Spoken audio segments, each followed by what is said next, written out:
What's up, everyone? Today, I'm super excited. I have Shanna Mann from Central Virginia Prep. If you don't know, Central Virginia Prep is a prep center that I use for my online book arbitrage business. And I think that she can offer a whole bunch of value for you because I'm sure you're sitting there going, is a prep center something that I should actually be getting into? So I'm going to actually come from this from the perspective as if I didn't have a prep center. I'm going to ask some questions that I'm sure you have. And the whole goal here is to make the prep center, transition seem a little less scary. So with that said, Shanna, thank you so much for being here, taking your time out of your day to be here. I really appreciate it. Thanks for having me. Kind of the first question I have for you, just to give people perspective, is when did you first come into business? How large exactly is your prep center? Like square footage wise, like roughly how many workers you got, roughly how many clients, if you wouldn't mind just diving into like giving us perspective into how big you are. Yeah, so we started in 2017, just kind of low key. At the time, we were more testing the market because I knew so many online sellers hated shipping.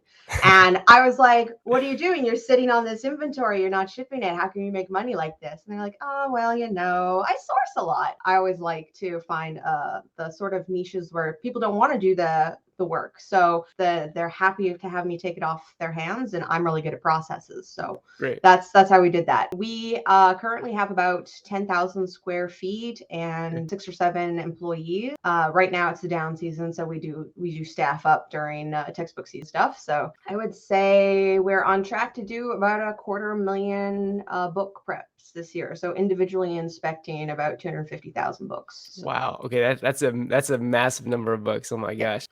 Yeah. One question that I know a lot of people are gonna have if they are new to the prep center game is they probably just heard prep center. They don't even know exactly what a prep center is, and you kind of touched on it a little bit. But if you could explain in simple terms what exactly is a prep center, and specifically what does your prep center specialize in? Okay, so a prep center basically is a great partner for especially new sellers to have because there's a lot of learning curve getting involved on Seller Central and then prepping stuff for Amazon, and then all the changes on Seller Central, especially with their shipping process right I know, now, right? Oh my gosh. is so bad.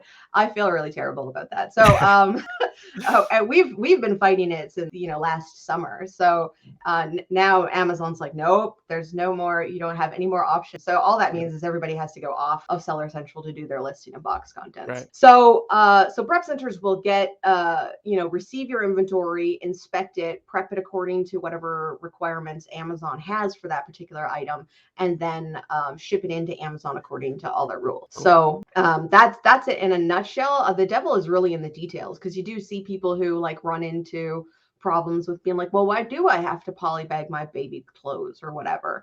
That toy is a soft toy, so it needs to be bagged. So right. At Central Virginia Prep, we do a lot of specialization books just because it's actually fairly rare for a prep center to inventory. So, and every prep center has kind of a specific niche because it's a volume game, and you've really got to it's like the hamburger line at McDonald's. Like you've really got to have a well-oiled machine. Yep. It's like a pit crew. Every prep center kind of like develops their own specific, like this is the sort of goods we do, and this is the sort of processes we have. If you don't think your current prep center, you try a prep center, and it's not a good fit for you, it's not like you're flawed or they're flawed. It's just, needs mismatch based. Right. And there's so many different products that could be sold. And like you mentioned, the prep of those particular items is so different. So yeah, definitely, books is something you specifically do. Again, I do pretty much all online book arbitrage. I send all my books there. Next question is actually about the mental hurdle of actually getting a prep center. I'm somebody who's been selling since 2017, and I probably could have got a prep center way earlier, but I was honestly in that I don't know what I don't know phase. I was in this like, man, I don't know if I send my inventory to this random place, are they actually going to take my inventory? Or like, I just didn't know what I didn't know. There's this mental block for me. So I guess my question for you is kind of what are those mental hurdles that most of these really small micro businesses got to get over before they can just dive right in and go to a prep center? Amazon's a business that kind of rewards control freak. Right.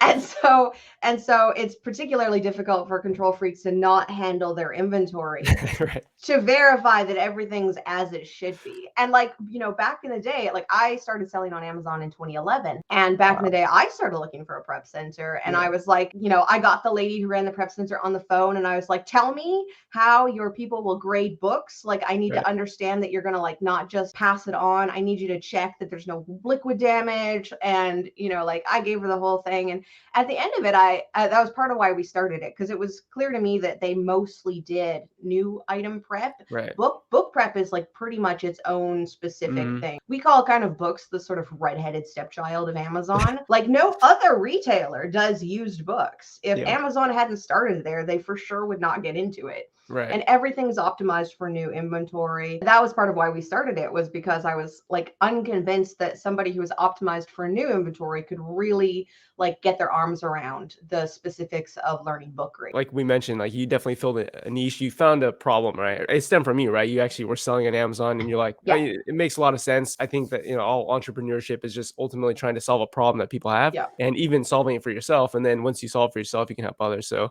Mm-hmm. super awesome there. And my next question for you is, how do you know when you're ready to actually dive in and set up a prep center? Like, I might, let's say, be buying 15, 20 books a week online and maybe I'm able to prep them. Maybe it's not too difficult, but what would you say would be like your best recommendation? Is there like probably not like exact amount, right? It's not an exact science, but there's got to be like some sort of threshold. You're like, okay, if you're like over this volume, you should definitely start considering going towards prep center. Yeah, I mean, so at least half of our sellers are from the overseas market. So Wow. like Okay. they start from scratch with us. I would say we usually do like a bit of a come to Jesus moment if people are like, well, because people will often email us with their plan basically for Right. growing this business. And they'll say, I'm just gonna buy a few at a time, just see what's what. And it's like, I'm sorry, like your data set is not going to be big enough if you don't Right. buy 50 books all at once, ship them in, sell through, and see what you do, like see what you learned from that, Right. and then do it again. Very Don't cool. send me 2 books a week because you're going to lose too much money in shipping if you try to ship 2 books a week. So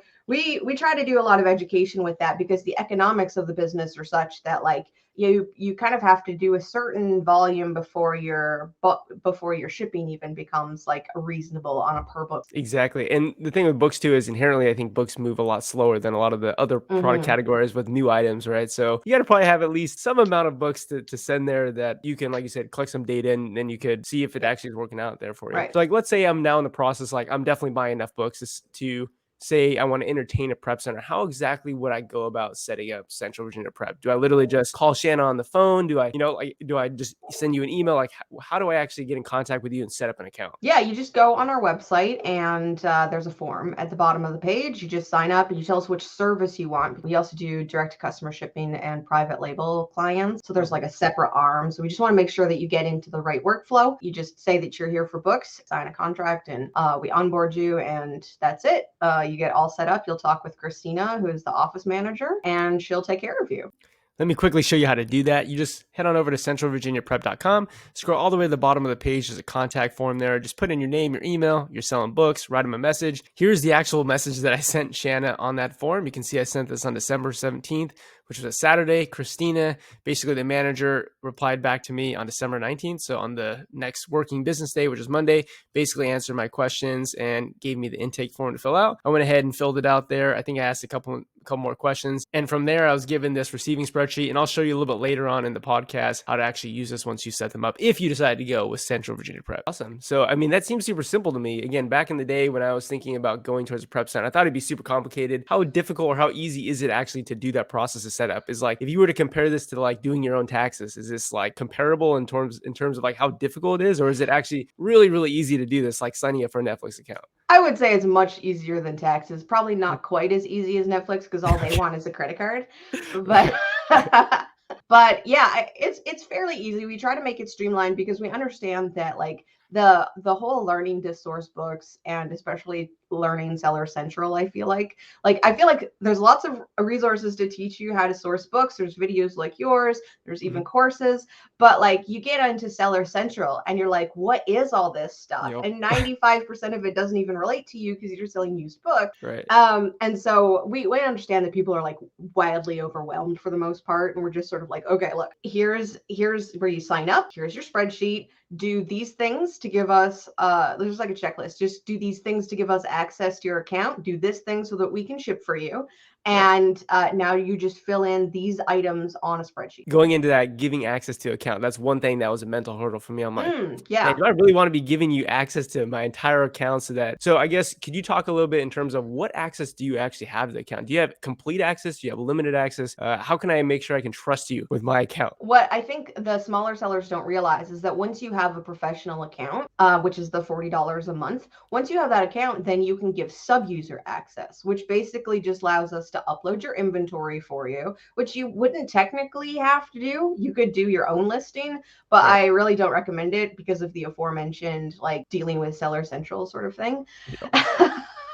So you just have to give us access so that we can upload for you, so that we can build shipments for you, so that we can buy shipping on your behalf. Right. And that's pretty much the extent of it. We don't see your metric. We definitely don't see your sales. So, and we don't even see the prices of the books because we upload them at like a sort of like a dummy price so that Yeah. it can just be 199.99, I think is what you update. yeah, that's right. Very cool. And then it just gets grabbed by your repricer, which we assume you have. And if you don't have it, then you can just like do it manually. Yeah. So you heard it from Shannon there. It's not like they're taking a deep dive in your business. That's not their business. Their business is just to get your product to Amazon. Right. That's what they care about. That's all they're there to help you out. So they're not there trying to steal your inventory or anything like that. My next question is, because you do books. I mean, we're talking about books specifically. I'm an online book arbitrage seller. A lot of the people watching this are here for books specifically. What is the sort of cost on a per item, per book basis? If you could talk about that, that'd be awesome. Yeah, it's $175 if you do your own listing. Okay. So sometimes the bigger sellers, especially once they get the VAs cranking, Yeah. then they do their own listing. And they're usually the like larger, more experienced sellers anyway. Right. So, and then it's $225 if it's like all in. And that also includes, I just like to speak to the fact that like we use custom double-walled box shipping cartons for people. Nice. And it's an additional expense because double-walled cartons are like double the price of regular. But we were finding in the early years that customers were, UPS, they're 50-pound boxes, right? So UPS does not treat them the best. They basically like kick them from one end of the truck to the other.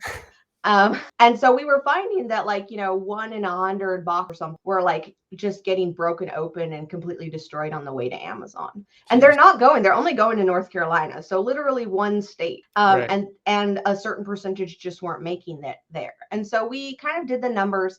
And we realized that for like us, basically a small investment there, we could make it so that people never lost inventory, basically. Right. And it doesn't seem like much when you're like 1 in 100 boxes, but you realize when somebody's sending in 4 boxes and then nothing for the next 2 months, if they're the ones who the unlucky person that time, then they just lost a quarter of their inventory. And they might be able to be made whole. They might not be able to be made whole. And like, it's just a tremendous like blow to morale for people, to say nothing of the cash flow, but just the morale aspect of it. So we just found that we could help people be like a little bit more successful at the get-go if we just made sure that their stuff got there in one piece. That's actually really cool to know, because at the end of the day, the books that I'm buying, like average buy cost, it's actually changed a little bit this year. Last year was a little bit higher. I'm actually buying more books these days. So it's like, average buy Because you cost don't right have around to like handle 23. Yeah. Average buy cost right now this year is right around like 23. My average sell cost is right around 78. So it's like, $78 book. Like if you were to lose that, I mean, obviously it represents $23 in cost of goods sold. Right. But I mean, like you said, it's a major morale like killer. Also, if you do want to get reimbursed from Amazon, they're like, give us the invoices. And it's like, well, I bought them on Amazon. It's like, you're not going to accept that as it. So it is a major headache. So it's actually really cool about just being preventative up front. So my next question for you is, how exactly do I pay you? Like, are you just going to PayPal me? Am I going to have a credit card with you? Like, how exactly are you going to send me what exactly you did so that I can pay you? Yeah, so we invoice every week on Mondays, and then they're due on Wednesdays. There's a bunch of different ways that you can pay, not PayPal actually, but you can pay by credit card, and then for the overseas sellers, we have transfer so that they can use their TransferWise account, or Wise accounts or whatever they're called. So it's pretty open-ended there. It's just, we're a business and we just invoice you like businesses do. So we do occasionally get people to be like, well, I run my whole business off of PayPal, and I'm like, I'm sorry. Have you considered getting a rewards credit card? Because this would really help you out. Yeah, that's awesome. So my next question for you is kind of, what would be your recommendation for how many books we should be sending? Is there actually like a limit to how many books that you can actually handle from an individual seller? And then, what is your advice in sort of when you should create a shipment? Is it like after every 25 books, after every 100 books? What's your kind of advice for that? So actually, we've done a lot of time studies on the sweet spot for shipping is like probably not before 40 books, because the sweet spot for shipping when you get your cheapest shipping rates is 100 pounds. Okay. And so for, books being about 2.5 pounds, then 40 books is about out. In terms of like prepping them, the shipments are fastest when you have 40 to 60 books, Okay. and like not to exceed 60 books. For the people though that we've got like a good handful of sellers who receive like at least 100 books a day, and so we just ship them daily. And Yeah. there's a blog post I can send to you that on our blog that is basically like, okay, if you want to be a high volume seller, here's how you need to run your business, because like it stops being like, okay, well, you can just tell us when you're ready to ship because you've cleaned up your spreadsheet. Right. It starts being like, okay, we're going to ship you as needed, Okay. and we'll take a lot of this off your hands, this decision making process. But in return, you've got to be like really on top of your returns. You've got to be really on top of making spreadsheets updated, and so on and so forth. So Very cool. Yeah, I'll make sure that I link that blog post below. I'm sure some people already be interested in that. I know a lot of yeah, people are still beginner in this regard, but yeah. probably in the future, if you're thinking about scaling, I think that's something that'd be helpful. Hmm. And you also mentioned the importance of making sure your spreadsheet is nice and clean. That's something I'm still struggling a little bit with balancing everything. So I apologize that, but I'm getting better. I'm trying to get some of my VAs or one of my VAs to help with Yeah. that regard. But my next question is, what is the sort of turnaround time? I know that you said you will ship same day. Is there a schedule like you always ship Monday, Thursday, or is it just like you got 40 bucks, boom, trigger shipment? Do I trigger it for like how does that work? Yeah, for the smaller sellers, because like I said, we do get a lot of the like newish smaller sellers who like they might be oftentimes, and what I recommend is that people have kind of an egg that they start with. So like 500 bucks or $1,000, and like I want you to spend all of your budget, and Uh-huh. I want you to wait until all your stuff gets to me, and then I want you to fix up all of the problems that you have so we can send it all in one batch, because I know that you're probably going to have to wait until Amazon pays you out again before you can restock. So we don't want to have to do like maybe a couple smaller shipments and then a cleanup shipment of 3 books because some stragglers finally. So Cool. for those sellers, especially as you get started, we're like, yeah, you just let us know when you're ready to ship and we'll ship. Now, if you're really strong off the shot, or like it's clear that you've already like been selling for a while, you're just new to us, someone on the team will probably reach out to you and be like, hey, can we get you on auto ship? Yeah. Because like you don't really need to be waiting until the weekend, because now you've got 150 books here, Right. and that starts to be like an unwieldy shipment. Like it takes up an entire 8-foot table to try and label that. So Yeah. so that's what we want to do is like if you're we're not going to pressure you to ship on a like regular schedule if you're just getting your toes wet, but once Right. you are rolling, then we'll just be like, look, we're just going to go bang bang bang as needed, and just take that whole processing aspect of the business off your hands. It's All right. So more efficient for you, and it's more efficient for us. awesome. Yeah, you mentioned that obviously there's some sort of receiving spreadsheet, right? And I guess my Mm. question for you is, how do I know that what I'm actually purchasing is actually ending up in your warehouse? And how do we both know that what I bought is being received by you? So could you speak a little bit about what exactly is that receiving spreadsheet? Where do I get it? How difficult is it to actually use that? So I would say that it's not very difficult, but I have had people who have zero experience with Excel who do Okay. struggle.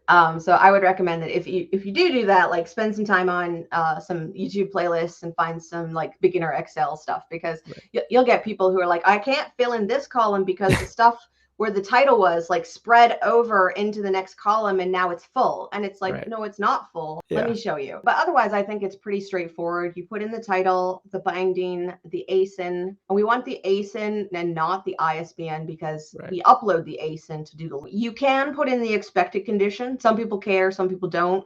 We'll just grade it regardless, because you got to understand that a lot of the source. So there's 2 types of sourcers.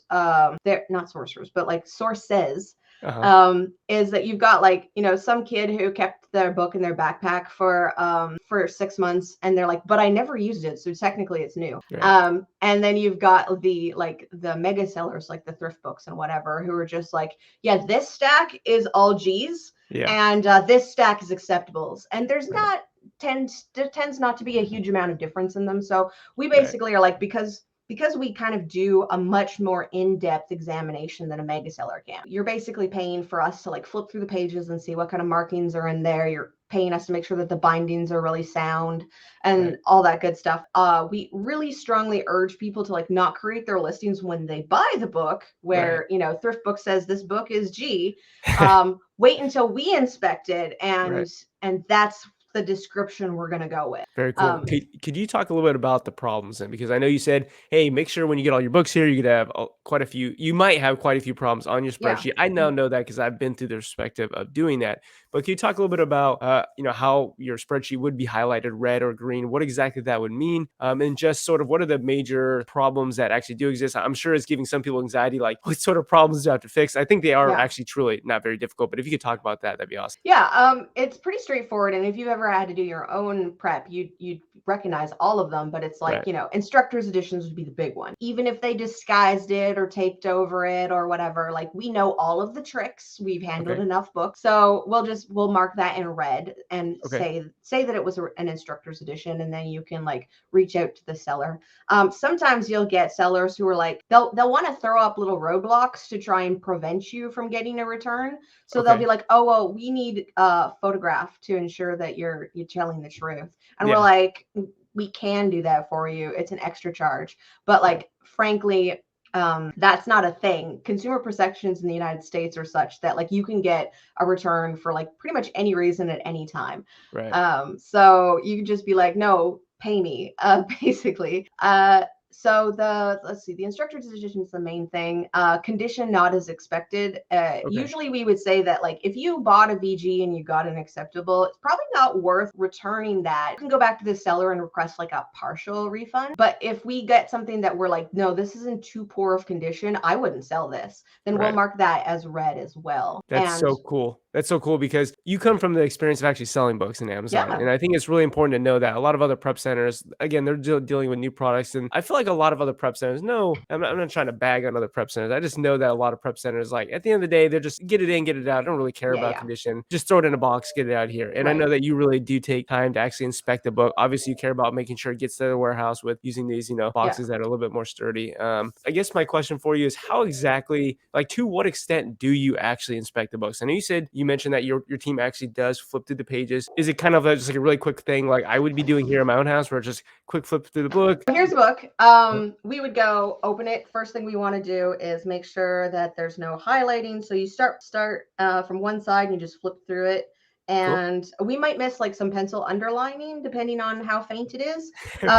We want to see whether or not it's inscribed. This is not for textbooks. Oftentimes, for liquid damage, we'll flip open the dust cover because it'll always show if it's got a dust cover, it will show the liquid damage first. Okay. And so you'll also want to see, we would top, side, bottom to see if there's any staining on the edges. Right. And then we would just make a note of whatever we found. Yeah, sorry, I don't mean to laugh. I'm just thinking that it just shows how much you actually do care because even for me, I just take the book and like, okay, it looks good.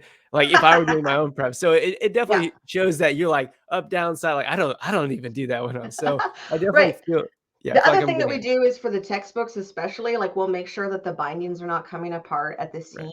Because the problem is that like they might be in whatever condition when they leave us, and they might make it to Amazon in good shape because of the box, but then they get taken out of the box and they get tossed into a tote. And then, it doesn't take very many times for you to drop a book on its edges to the covers to start, especially if it's a very heavy book. Like a textbook is often quite like 5-6 pounds. So the whole block of the book can come apart from the cover. Yeah, so as a we matter want to of make fact, sure that it works. as a matter of fact, that actually just happened to me. I was listing. I still do some listing on my own, but I just had a heavy book, like a 5-pound book. I just dropped it the other day, and literally the binding split. I'm just like, God, this is like a high ranked book that I know is long tail, but it's sold like 3 or 4 times a year, over $100. I'm just like, oh my gosh, it's facepalm. But it does definitely happen there for sure. All right, I guess my next question is: let's say you do get that instructor not for sale book. Let's say you do get a book that has insane water damage, split binding. You're like, it's not sellable. Obviously, it goes red in the spreadsheet, which screaming at you saying, do something about this. My question is, I know you talked a little bit about the return, but how difficult exactly is it for me to have to go reach out to the source of where I bought it from and then actually get the return shipping label, send it to you? Like, how difficult is that process? Well, it depends on how organized you are to be able to track that. If you're buying from 6-7 sources, like it might be difficult for you to figure out where you actually bought that book.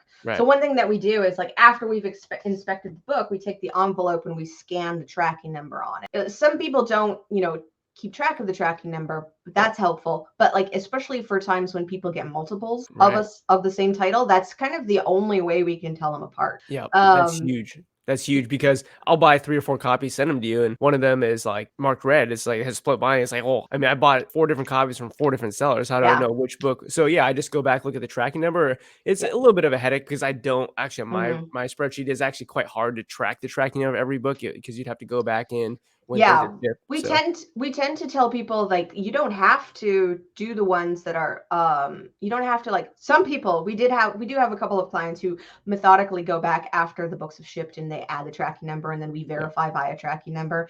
I don't expect people to do that. That's a huge hassle, right. especially at volume. But Yes, if you just go back and people are like, well, which book was this? And it be like, if you don't have the tracking number yeah, or it's not in the email, then just go and see which ones are marked delivered on the day that we wrote. right. And Yep. then start from there, like filter from there. Very good. So, My next question is actually has to do with counterfeits. This is like the big, I don't know how to say monkey in the bag but yeah. I can give just briefly, you may or may not know, but back in 2021, I was briefly suspended because I did get test buyed out by O&Z, which is this law firm, which I'm Yeah. sure you're familiar with. Basically, they bought 3 textbooks. They said they were counterfeit.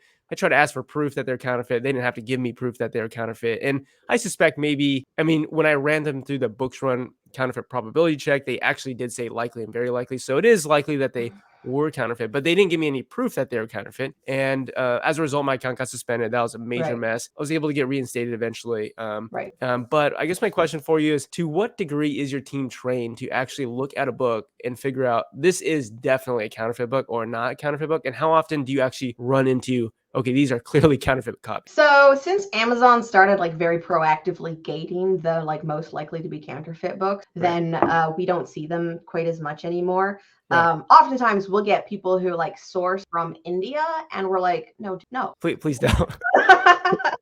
Like, I know they were cheap. There was a reason. Yes.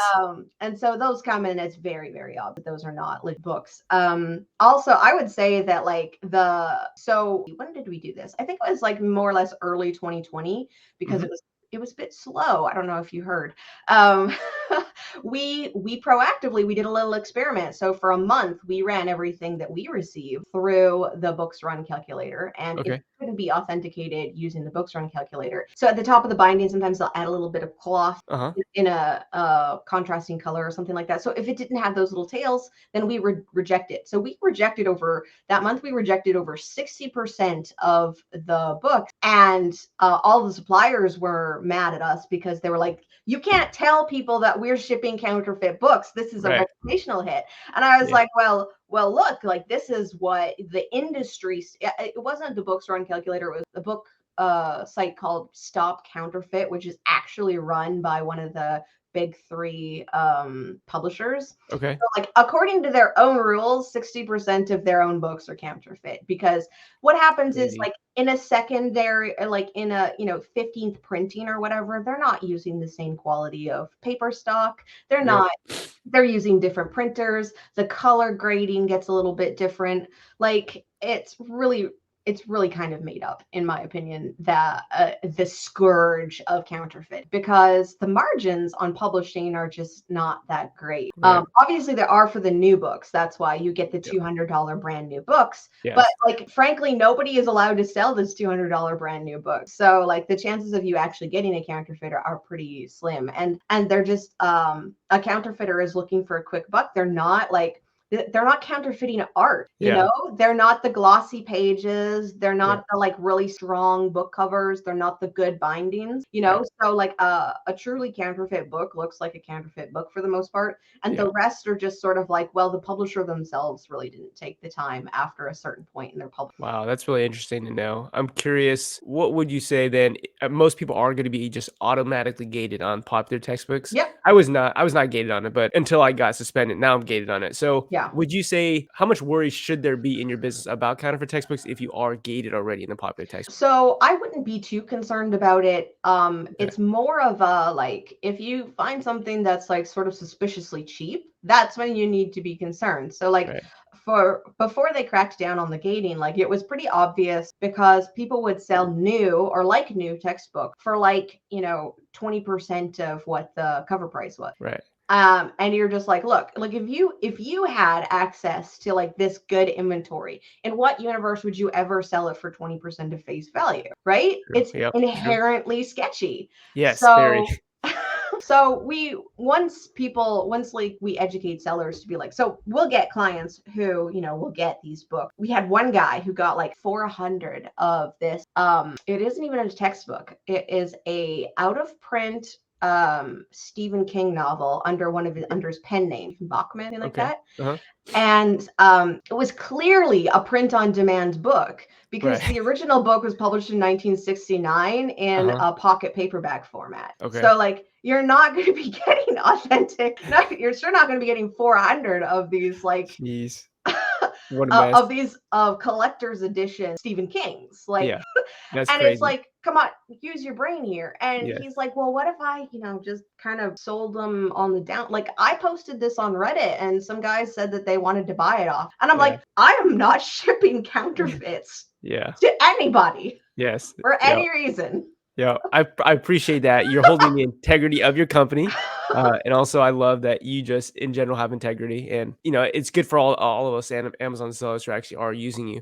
And going into something similar along the lines is, I know a lot of people, one of their worries is the prep center going to steal my inventory? How do I know that everything I send them is actually received? So could you just briefly talk about, let's just put that, you know, put that to rest. You're not stealing our inventory, right? Obviously your goals are aligned with trying to provide a service. So talk about what it is that your mission is and your job is and why you're not wanting to steal my inventory. So first of all, like just on the surface of it, like especially with the new sellers who are most concerned about this, they're not Yeah. very good at buying books yet. Yeah. So so I have no real incentive to be like, this person knows how to read a Keepa chart and definitely has some good stuff at good price. You Right. know, I'm not like being like, oh, this guy's one to watch. I'm just gonna do Right. what he does. Yeah.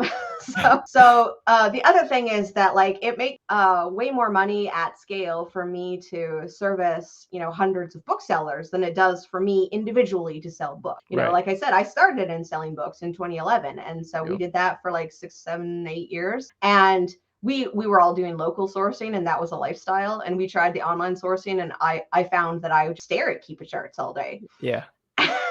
It's a lot. It is a lot. Yeah, I'm pretty and sure I so have Keepa like imprinted on my eyelids, like when I go to right, sleep. right, and the just the sheer analysis of it, like my brain would be tired after like, you know, 40 or 60 charts. You know, your hit rate is not that great even on charts. So Nope. yeah, no, it's just not for me. And so like actually the biggest problem that we have is like kind of like abandoned it, is that, you know, people are like, well, I don't want to sell acceptable books, or, you know, I tried this business and I got out of it, and like just get rid of whatever you have left over. Stuff like that, where people like got into the business, started off, then they realized they didn't have time for it. They didn't even ship.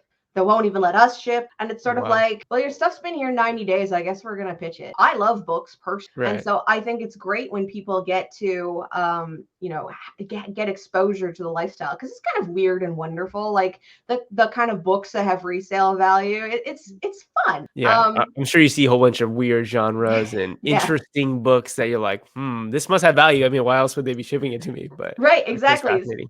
It's super fun. So I don't. I think a lot of people will go in, and I'll occasionally get emailed and like, is this book thing a scam? Like I've been Oh my reading, gosh. and like I've seen these videos, and people say you can make so much money, and they're just like, they want you to talk them out of it. And it's sort of Yeah. like, no, it's not a scam. It might Yeah. not be for you, but it's Yeah. absolutely a workable business model. It's Absolutely just workable. But you still got to put in the work. You got to learn how to yeah, do other parts of the business, right, right? This is just one part of it, right? right. So It's like, yeah, have you heard of this thing called sweaty startups? I can imagine. I haven't heard of it, but I can Yeah. imagine what it would be. It's like a community-based business, basically. Okay. Like it can be outsourced. So, Right. but it's also kind of like physical. So the generic sweaty startup is to start a landscaping company, right?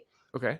And like, you know, it's everybody wants to have a business, but does anybody want to go out and mow lawns for 8 hours a day? Very true. Probably not. Yep. So, in the same thing with books, like you want an internet business. Do you want to stare at Keepa charts 4 hours a day in your spare time? I do, but most Right. people And that's why you're successful. Right, yeah. Yeah, exactly.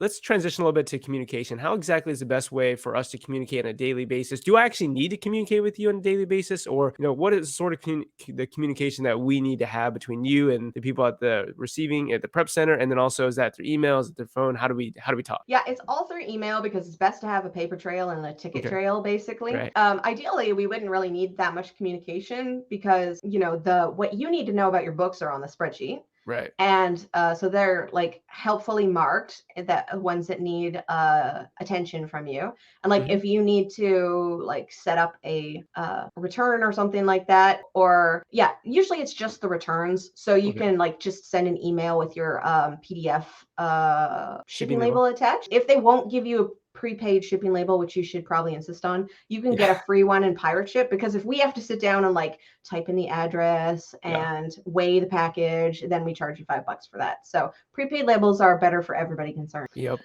And another question is sometimes on Amazon, if you do want an Amazon return, they say, okay, just bring this to the UPS store and here's your barcode. What do you do in those cases? We can't do anything about that.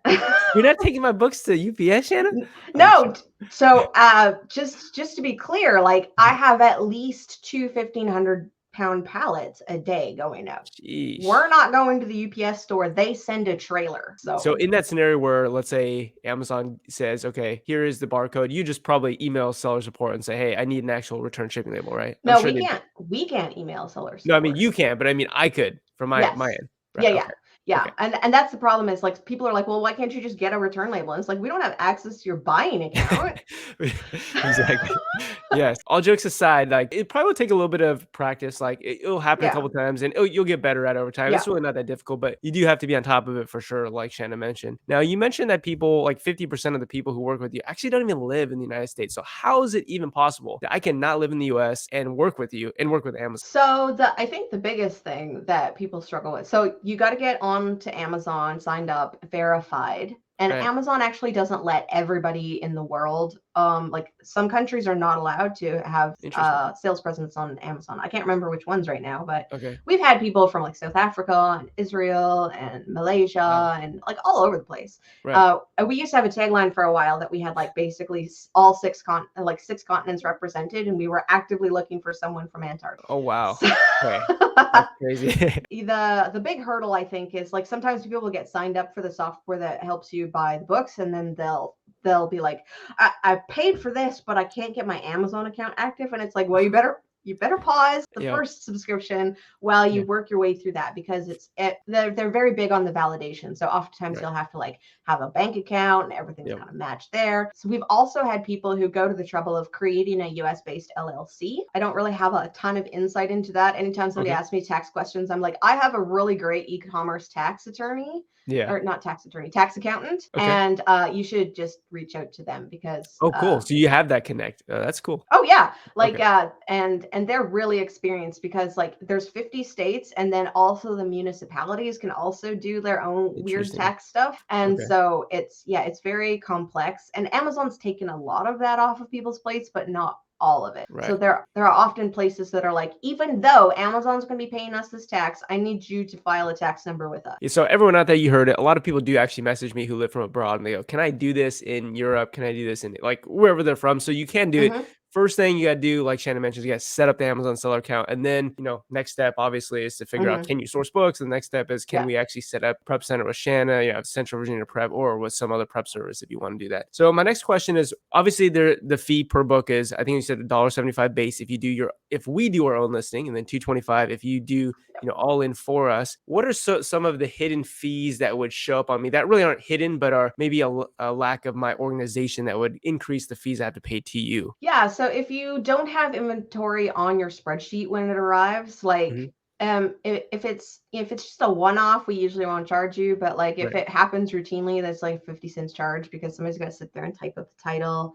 right. And oftentimes what we do is we make you go back and add the ASIN, because in certain cases there'll be like variations on the listing and we're not entirely sure which one you were going to sell Right. on. And then there's also times where like You just, through no fault of your own, the seller sent you the wrong book. And if so, Right. of course, that book's not on your spreadsheet. And if you'd be Right. like, I didn't buy this book, then yeah, obviously we're not. Right. Okay. The other thing is the non-prepaid labels are $5 for shipping and for handling, Right. basically. Okay. And the photos, if you really, really insist on a photo, then it's buck, I think, or maybe two. Okay. We don't really do it that much because Yeah. like the fee kind of dissuades people, and Yeah. frankly, you shouldn't have to anyway. And that's the whole purpose of it, right? The whole purpose of the fee is not to say I got you and try to Right, extract all the money you can from me. It's more of like this is not something that should be a right, priority in my business or your business. right. So, or really, it shouldn't be a priority in your business, what I should say. Yeah, So, disincentive to basically make sure that yeah, people are on top of their stuff. And right. when you do say you bought something on a spreadsheet, you actually record it. So that organization is actually really important. My next question for you here is: you're obviously in Virginia, which is not a sales tax free state. My Mhm. question is it possible for us to send our inventory to you and not pay sales tax? And kind of generally, how would we do that? So there is a reseller license or form that you can get through the state of Virginia, and Right. because there's not like a ton of places that you can source book inventory from online, Uh-huh. I understand that you can get your reseller license on record with most of them. Right. I'm not sure how it works with eBay because it's a bunch of different individual sellers, but definitely the Right. mega sellers, if you go onto the like thrift books website or whatever, Yeah. you can get stuff on record with them. You can get stuff on record with Amazon and so on and so forth. So, Cool. it takes a little bit of extra legwork. Hmm. But yeah, and I believe you can even get the sales if you were really, really fanatical about your bookkeeping. You could get a reimbursement of the sales tax at the end of the year. Interesting. If you, yeah, but you'd have to Yeah. be really fanatical because it's not Yeah. like you're getting the itemized invoice sent to you Right. in convenient spreadsheet form, right? Right. You'd have to Exactly. have a bookkeeper doing that for you. So Yeah. I do buy books on Amazon and eBay primarily, and I do have that permit like you mentioned. I forget exactly. I should probably make a video I because I forget think what that'd they be call it. super Yeah. yeah, it'd be super valuable to people. I don't remember exactly the exact steps how I did, so I'd have to kind of go back and try to see exactly how that works. But yeah, I'm, sales tax exempt on eBay and also on Amazon. I'm not on the other websites like AbeBooks or Biblia, although that's just me not actually having tried. I'm sure I could if I need to go Yeah. in and do it. But the point is Central Virginia Prep is not a sales tax free state, but you could definitely still send inventory there and not pay sales tax. But like Shannon mentioned, you got to do a little bit of work on the back end there. My next question for you is actually an interesting one. I had a interview with someone, Victor Gallegos. You may or may not know who he is. Oh, okay. No, sorry, I had a different Victor in mind. Okay, yeah, yeah. He does a lot of seasonal book arbitrage, which means he buys a lot of Christmas books and things like that. Hmm. So one question that I had is, I do want to start buying some Christmas books now, but obviously I don't want to have them in inventory for a long time because of long-term storage fees. I'm just curious, do you offer the service of let's store some inventory for a certain amount of time, or is that just completely not your business model? It's not really our business model. We Right, have done it from time to time, right, but yeah, it's mostly a turnover heavy business. So right. Yeah, yeah, so we don't do the long-term storage fees exactly, but yeah, yeah, it's sort of like if we have to put your stuff on a pallet and shove it in the back somewhere, yeah. we can, but you have to be a pretty good client first. Yeah, So very good. So you heard it there.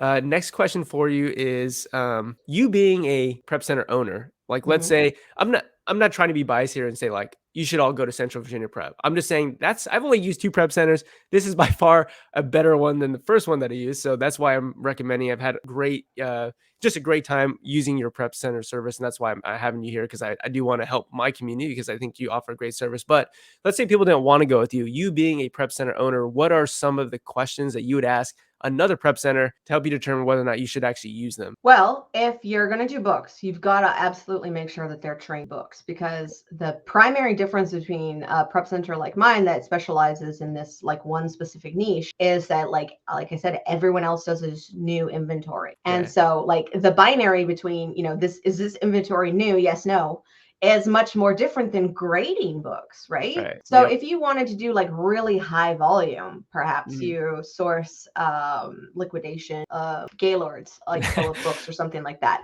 Uh-huh. Then you're basically having people go through and bang, bang, bang, bang, bang, and if something goes through and it's in a bad condition or it's crap or whatever, then it doesn't matter because you paid so little for an individual book. Right. So you're basically just taking the risk of the business and you're transferring it to a different aspect. So yeah, I would say like there's only like 2 to 3 other prep centers that I even know of that will handle used goods. And so you don't have a lot of options there. But for just in general, like good communication, but at the same time, customer service is not a what do they call it? A profit center. The whole business model is turnover.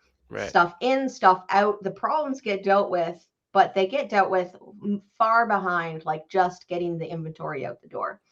And so the trouble with people who have a lot of questions on the front end is that like they're not gonna get a lot of callback. And so it really helps to be able to like, you know, talk to your friends and see who they recommend, and then also name drop shameless when you reach out, because if your friend's a good customer, then they're like, okay, well that other person is probably going to be a good customer too. Because the other thing is that prep centers can afford to be choosy, because everybody wants to have an internet business and nobody wants to handle their inventory. Exactly. So.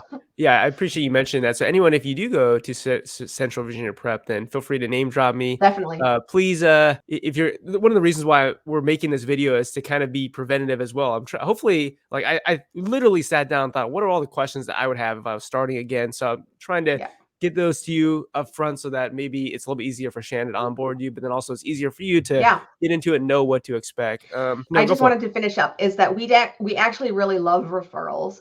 We have almost entirely referral based business, and it's great because if you're saying, oh, who do you use, and they say, well, Central Virginia Prep, CVAP is often how it's said. And I use CVAP, and here's how you do it. So your friend basically onboards you for us. And so they hit the ground running. And we really like that because, like, you know, there's that kind of crowdsourced knowledge on our customer side of things. And also they don't feel so isolated. So they succeed a lot better that way. So going along with that theme of letting you get started and hit the ground running, I have my spreadsheet here with Central Virginia Prep. So you can see basically the way it's set up is we got the date ordered, the binding type, the title, how many we ordered versus, you know, for quantity, the ASIN, the link to Amazon, and that's going to actually be generated as soon as you type the ASIN in, or as soon as you paste it in. And then basically quantity in, date in, that's going to be all done. Basically everything in green is things that they'll do. And if you want condition notes, you could put it there. I usually just leave it blank because they're going to be the one conditioning the book anyway. So I'm over here on Amazon. I've ordered some books. I need to add them to the spreadsheet. So this is a book that I bought on May 15th. It says I'm Still Here, Confessions of a Sex Kitten. Very interesting book for sure. Our Amazon page right now, the buy box is $68. We go down to the keep it chart. You can clearly see this book has held a pretty good value over time, kind of been selling north of 70, and then just recently saw a pretty one-time pretty big drop. So in any case, now I need to add this book over to the spreadsheet. So the way that I'm going to do this is actually add it to my own spreadsheet and also the receiving spreadsheet at the same time. So I'm going to use a software called SellerAmp to do that. You do have to pay a monthly subscription or a yearly subscription. I'd recommend the yearly subscription if you're actually going to be doing this for the long term, because it is a little bit cheaper. You can save a little bit of money. And if you do want to support the channel, easiest way is to use my referral link below. But basically what I'm going to do here is add it to my spreadsheet using the SellerAmp Google Sheet integration. And I'm going to make another video on how to set up that spreadsheet. But the way that this works is I'm going to go back to my orders. You can see that I bought this book for $18.58. So I'm going to go back to SellerAmp here and type in that buy cost of $18.58. I'm just going to come down the keep it chart and say, all right, I'm just going to sell this for $69.99, which is kind of what it's historically been selling at. And you can see that the projected profit on this book would be $31 for 167% ROI. Then what I'm going to do is come down here to the notes and tags and say, I found this with the keep it deals page. So that's the method of finding this book. You can see I have a whole bunch of different methods for finding books. Then I'm going to go ahead and export it to my spreadsheet, Joji 2023. So I'm literally just going to click that button. You're going to see that it starts spinning. And as soon as that check mark has occurred, that means it's now exported to my spreadsheet over here, which is just, Joji 2023. You can see that the date populated, the deals page, the ASIN, the product name, the link to the Amazon listing, and then also the quantity, the price, the break even, the sale price, total fees. And then over here, when the book actually sells, like let's say this sells in 2 months, let's say it sells on 7/16, then I would come here, type this in, and then let's say it actually does sell for $69.99, and let's say after fees it's $50, then you would see the profit show up right there. Okay, so basically that's the way that my receiving spreadsheet works here. Now, we also need to get this over to the receiving spreadsheet with Central Virginia Prep. So from this page, what I like to do is go ahead and click that ASIN here, copy it. You can also do it from the actual SellerAmp extension right here and click the ASIN button to copy. But then I'm going to go over here, type that ASIN into the spreadsheet. It's going to automatically populate the link there. And quantity 1 ordered.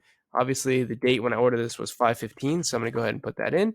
And you're going to need the binding type. So this binding type, you can clearly see is actually a paperback. So I'm going to come back here, type in capital B for paperback. You also have hardcover, loose leaf, binding, set, a whole bunch of different ones. And then I just need the title. I usually just copy and paste it from the title from my own spreadsheet, copy it there, bring it back here, boom. Now Central Virginia Prep knows what to receive. And so what they're going to do when they receive the book is they're going to say quantity end was 1.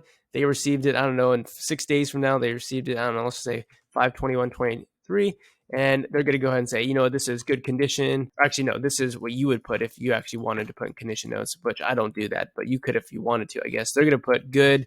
They're going to say there's writing on this page, there's water damage, whatever. They're also going to go ahead and put the tracking number in, which is really helpful for tracking down the books that you actually buy. So that's a rundown of how adding books to spreadsheet works. You can see I'm at 300 over the last, couple weeks. So clearly they're moving and getting books in, right? They're definitely great in shipping books in pretty quickly. I would say on average, actually you can see them down here. So you can see in the bottom, they just shipped one out, had a shipment of 5/16, 5/15, 5/11, 5/9. So they're shipping for me usually a couple times a week, 2 to 3 times, depending on how much me and my VAs are buying. But yeah, I hope that was helpful. And let's go back to the interview.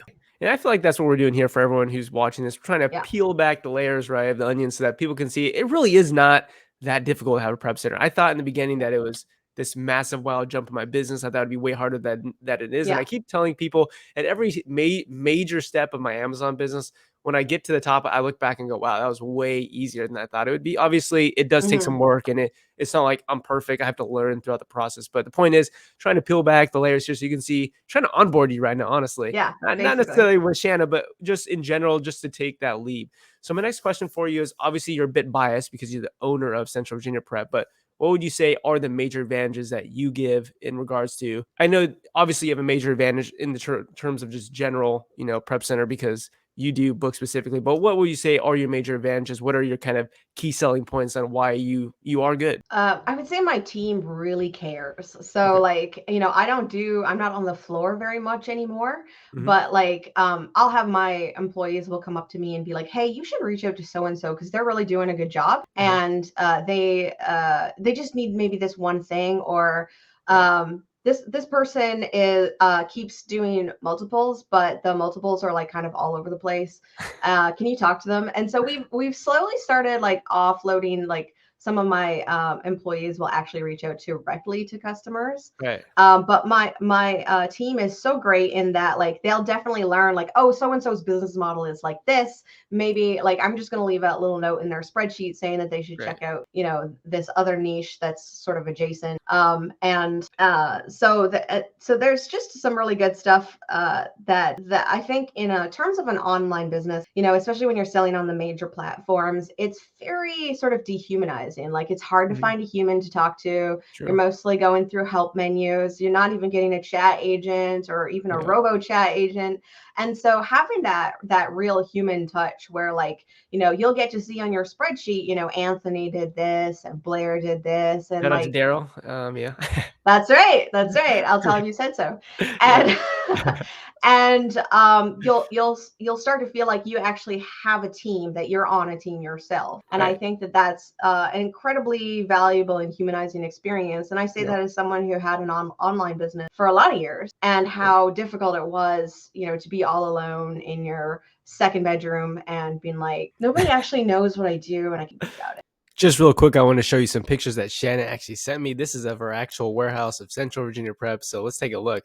Crazy stuff going on here. Actually looks like a real prep center, which is good. So we got bulk staging. We got some inbound workstations over here. Got some outbound workstations there. Looks like we got a box pile, some inventory storage. So this is where all my books are sitting right now and all the other clients of Central Virginia Prep. So that's really cool. And then Shannon also said this is just the Friday outbound. So all these boxes here obviously are going on some sort of UPS trailers. So obviously doing some pretty good volume, but let's get back to the podcast. Cool. I appreciate that. What could we do as customers to make your life easier when it comes to us sending books to you? Well, I mean, being organized and on top of things is the number one thing. Yeah. And I think a lot of people go into this business thinking it's pretty much all about the sourcing, but actually the sourcing is just how they lure you in, The Right. sourcing's the fun part. The rest of it has to be done, and it's pretty like tedious, Right.